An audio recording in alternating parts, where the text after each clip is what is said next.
Alright, YouTube, I was asked by several people to sort of justify my opinion that a nuclear war is probably going to happen at some point in humanity's near future.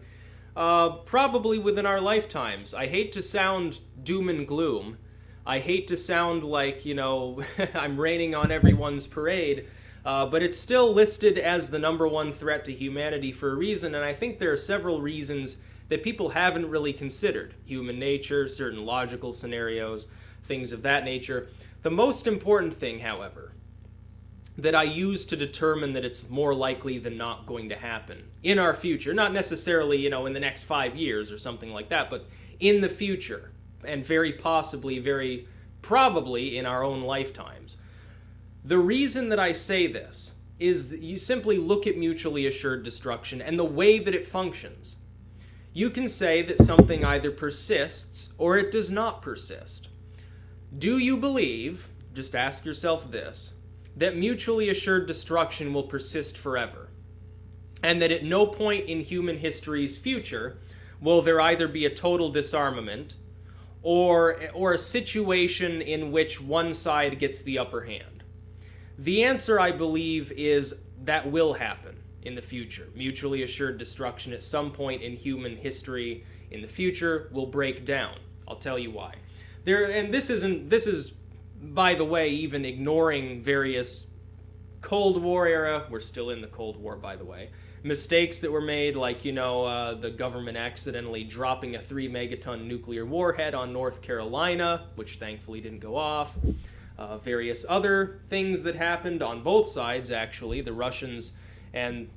Dell stage sucks. Yeah, I'm sure I want to cancel. Various things on both sides have happened. Near nuclear disasters. Just look at nuclear power in Chernobyl, Fukushima, 3 Mile Island, and see how unstable these materials can be. Because they are. So let's overlook, terrorists and hackers and accidents for now. If mutually assured destruction breaks down, the idea is that one side, the United States or Russia being the most likely, the United States being the most likely of all, will have developed technology that will allow it to avoid the possibility of its enemy launching a second strike should they choose to use their own nuclear weapons. In this case, mutually assured destruction has largely prevented nuclear powers from going head-to-head. There might be a minor skirmish, an incident or two, a jet gets downed, there's a border skirmish, something like that, but largely they leave each other alone and fight through proxy states that are not armed with nuclear weapons. Chemical weapons, yeah, maybe, like Syria or something like that, but usually, no, they don't have nuclear weapons.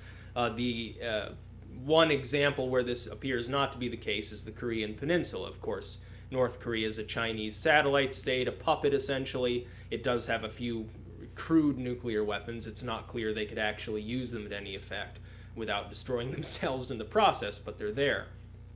They fight through proxy states. Why? Because under mutually assured destruction, if Russia and the United States were to start lobbing non-nuclear weapons at each other, and one side tried to invade the other side would deploy nuclear weapons. They're not going to lose, they're not going to capitulate as long as they have that final option. For the protection of their existence, they would rather destroy the other side utterly and in turn be destroyed nearly utterly, than be destroyed and not destroy the other side at all. I believe that there is a geographic reason why Russia will eventually lose mutually assured destruction. And that is this, and it's quite simple. The United States is sandwiched between two states. Mexico, which doesn't have the ability to oppose us, and Canada, which is a member of NATO, a strong ally. The Mexicans are also an allied state as well. There's heavy trade going on there, and the ties are getting closer and closer. We can't be surrounded. The United States cannot be surrounded by anti-missile platforms. The Russians would have to get Canada, not just Cuba, but Canada and Mexico and the Caribbean states and some of these other Asian states on their side in order to have a hope of surrounding us with anti-missile batteries. But we can surround Russia easily. In fact, we already have. There are about 3 states left on their border that aren't U.S. allies. The Chinese are a trading partner of the West, but they're not going to host our platforms. some of these Eastern European and Middle Eastern states, the Iranians and so forth. Japan, South Korea, Taiwan, Pakistan, sometimes India, depending on who happens to be in power. The EU, some of the Turks. Turkey is a good example. Egypt, to a lesser extent, as well. I mean, Russia is surrounded because it has a lot of neighbors. It's in Asia. It's not in North America. So I think that's why they will be the losing side to come. The United States, I believe, will eventually develop systems, probably laser systems, which they've already been talking about, maybe a railgun of some sort or an orbital strike, capable of destroying the enemy's nuclear weapons before they leave their own territory. At that point, mutually assured destruction breaks down entirely, because the other side is no longer capable of actually doing anything. Now, here's the problem. It really doesn't matter what the Russians do after that, as long as one side plays the aggressor. And there are four possibilities. Neither side's the aggressor, just Russia's the aggressor, just the US is the aggressor, or both are aggressors. In 3 of those 4 scenarios, the world ends in nuclear fire. Because even if the Russians launch their weapons and we've already surrounded them and down every missile, the amount of radiation released, the amount of ash released, will cause a nuclear winter and cause all of man's society to collapse for a good year. So it would no longer matter. As long as somebody launches a nuclear weapon upon that happening, upon mutually assured destruction breaking down, it doesn't matter who did the launching, or if they both did. The world still ends. There are too many nuclear missiles on both sides for that to be feasible. The United States is more likely to get into it with China than with Russia, simply for that reason. However, again, there's another thing at play here. And this is why I think it's virtually inevitable that there will be a nuclear war in the future.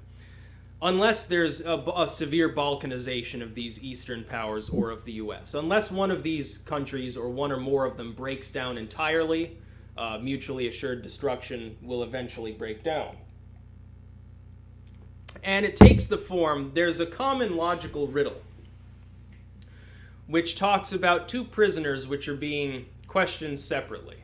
And they're both asked to basically rat out this other prisoner. The best possible scenario for both of them is to say nothing.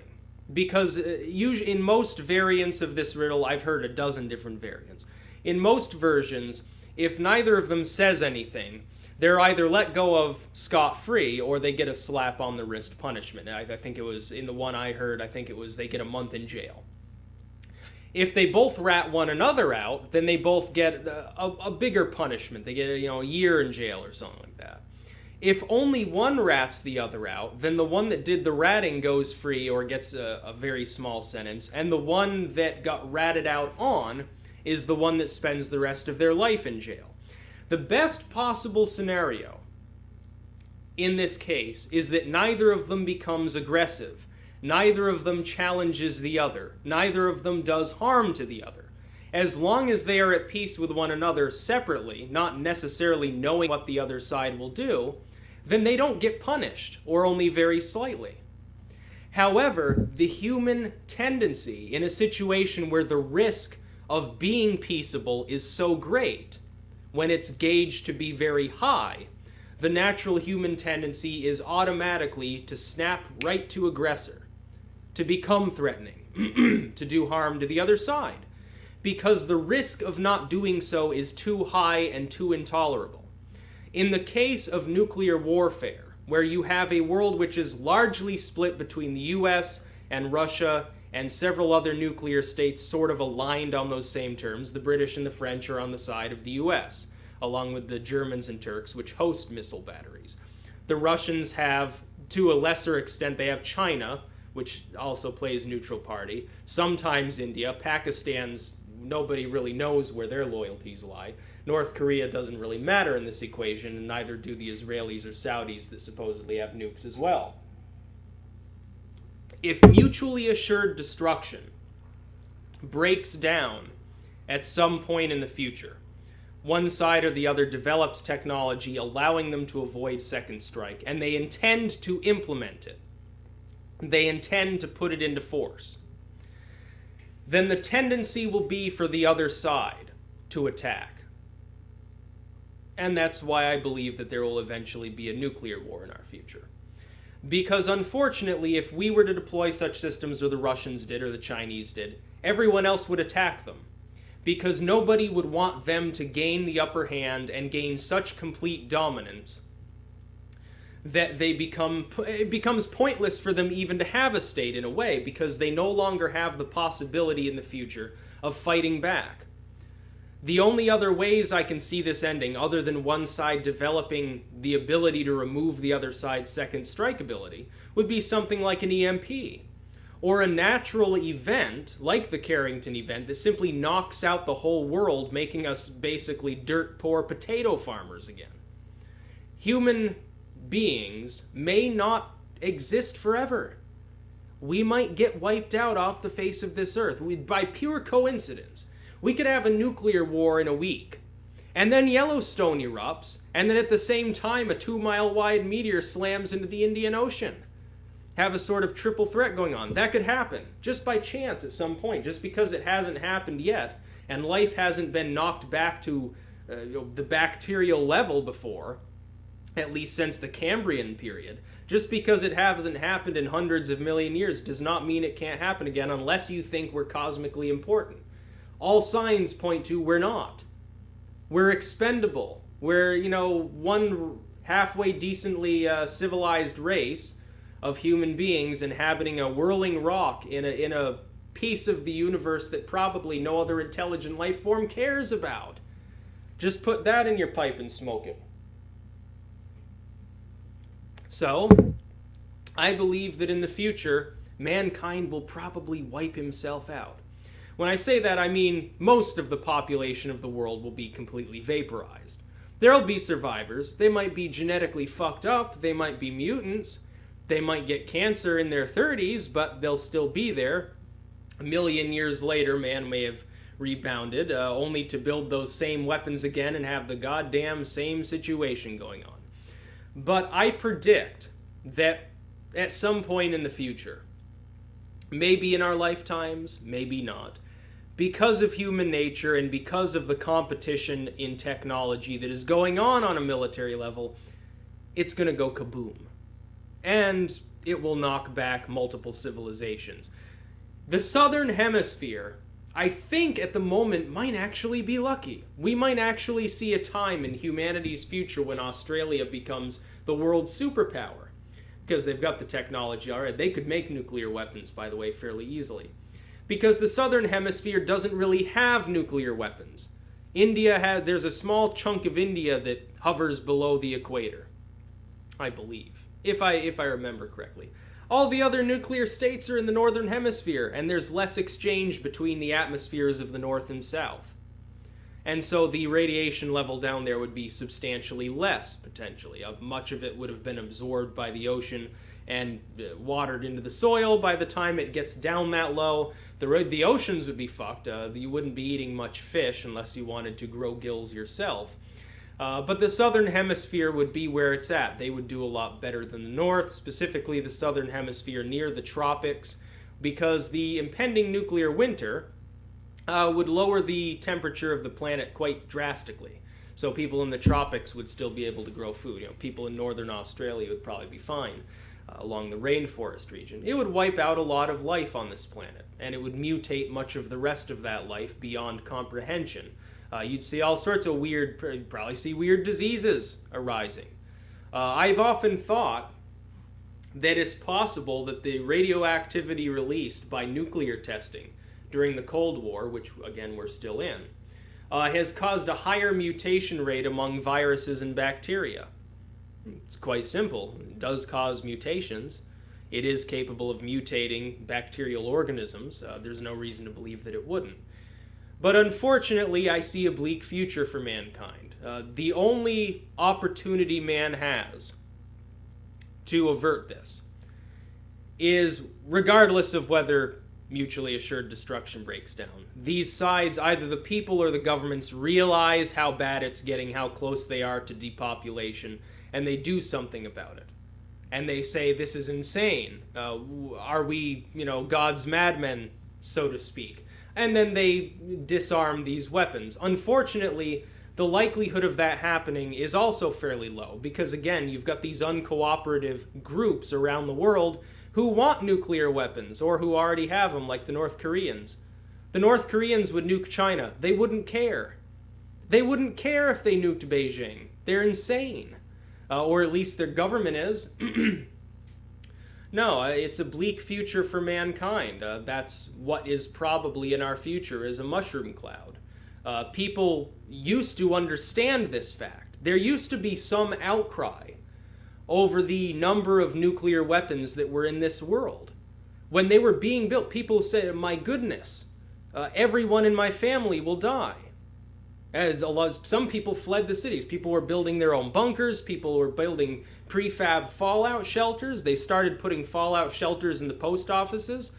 I can remember in the town that I grew up in the early 90s, there was still a sign on the post office that said fallout shelter. They have a fallout shelter underneath the Woodstock post office. These were built deliberately for this purpose. A lot of older buildings have fallout shelters under them. Or they have some sort of potential radiation shielding. I don't want to get bitten by a mosquito and get chikungunya. That's another goodie that's come to the United States from foreign lands through mosquitoes.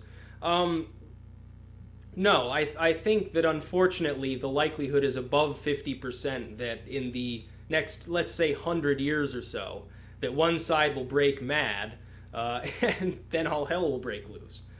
It would take a lot of wrangling, I think, to convince the other side that doesn't have that technology not to press the little red button. What's to hold them back? In their minds, there is a grave risk to their very existence. In their minds, they are likely to be attacked, so it doesn't matter. If you can consider the US benevolent or the Russians benevolent, it wouldn't matter which side develops it and how benevolent they are. What it's up to is the other side under severe stress, knowing that they're going to lose, potentially, their ability to fight back in a nuclear exchange. Will they press the button before the systems are deployed? Of course they will. I'm willing to bet that that's exactly how mankind will end its miserable existence. Because the other side that is falling behind will be too afraid. They are scared. It would terrify people in this country if the Russians began deploying an anti-missile system capable of taking out our ICBMs. It would terrify people in Russia if we developed such a system. And we're developing one right now. We're developing the rudiments of such a system as we speak. That's why I say that I think, unfortunately, the possibilities, the jig is almost up for the human race. You've got to understand the only thing that can prevent that from happening is these nuclear powers getting into a solid agreement that such systems should be deployed unilaterally so nobody can nuke each other and have it be a success. And then there's another problem. What if they do? What if they all share and share alike and say, kumbaya, let's just get along and get a bong, potentially, if they're meeting in Colorado? What happens then? Post-mutually assured destruction. Nuclear weapons are no longer a viable option. Do you think that humans are going to stop fighting over resources? By then, the population of the world will be even higher. They're going to keep fighting over resources. There will still be proxy wars. There will still be militants. There will still be separatists. That's the other problem. Without mutually assured destruction, they're free to attack one another anyway. And then, what if an industrialized, powerful nation decides to do so? And they take over the world and become authoritarian. Or they try to take over the world and they get butchered. You can still see billions of people die in regular warfare without any WMDs deployed at all. And then what happens then? Do they deploy biological agents? The CDC just found out that in a low-tech, unguarded lab, there was live variola, live smallpox, sitting in unrefrigerated vials in the back of a closet in a cardboard box. They were able to culture live smallpox from these vials. What would have happened if an earthquake had hit and those vials had smashed and, someone ends up face down, they're like, oh, I don't know what happened, but I'm going home. And then all of a sudden they get the pox. What would have happened? 30% lethality or somewhere around there. Oh, well, sorry, a third of the world's population just died. What about Ebola or an influenza strain like the Spanish flu? These viruses they're already working on weaponizing them. What about chemical agents? Chemical bomb will potentially depopulate many city blocks if it's large enough. What about thermobaric explosives? What about the potential of laser weapons? What about EMPs? All of these horrible things that man has designed. I think eventually, given enough time, the odds of this going off kilter and resulting in a mass kill-off approaches 1. I think that the chance approaches 100% that will happen given enough time. If you think on a timescale of infinity, the likelihood of anything that's possible approaches 1. The likelihood of a nuclear war, the likelihood we'll get hit by a massive meteor. Oddly enough, those same nuclear weapons could potentially save our planet if the meteor happens first, because we could potentially blow it out of the air, change its trajectory a little. Oh, it hit the moon. That's going to fuck up our tides, but at least it didn't hit Earth. So yeah, unfortunately, I think if you look at it logically and you simply ask yourself, is mutually assured destruction going to last forever? And even if it does, what about, terrorists get a hold of an atomic bomb or something, and the whole world has a chaotic meltdown as a result of it? What do you think happens? Someone plays agent provocateur and gets a hold of one of these missiles, launches it from Russia into the US, or from the US into Russia, and sparks a nuclear war. Someone who's just terribly nihilistic and psychopathic and really does honestly hate mankind and wants to see it burn. Or what if someone like that gets into office and just says, ooh, finally, I can play around with these little buttons and watch people burn? What if that happens? You think it can't? There have been psychopaths, and look at Pol Pot. There have been people in power before who, if they had nuclear weapons, would gladly have used them. And they would have done it largely for their own entertainment. They do lurk among us in this world. Not saying that I think that most of the leaders in the world are terribly corrupt. I don't know if any of them are truly psychopaths, but it could happen. I don't see any possible avenue out of mutually assured destruction without destruction. Like I said, even if the nations willingly disarm, they will continue to fight, they will continue to butcher one another, and it'll just make it even more protracted because they won't be wiping each other out in one fell swoop. They'll just bomb each other for weeks or months, potentially years, maybe decades. All hell would break loose. All hell may break loose no matter what the human race does, simply because we made the mistake of splitting the atom. So, that's my take on it. That's about all.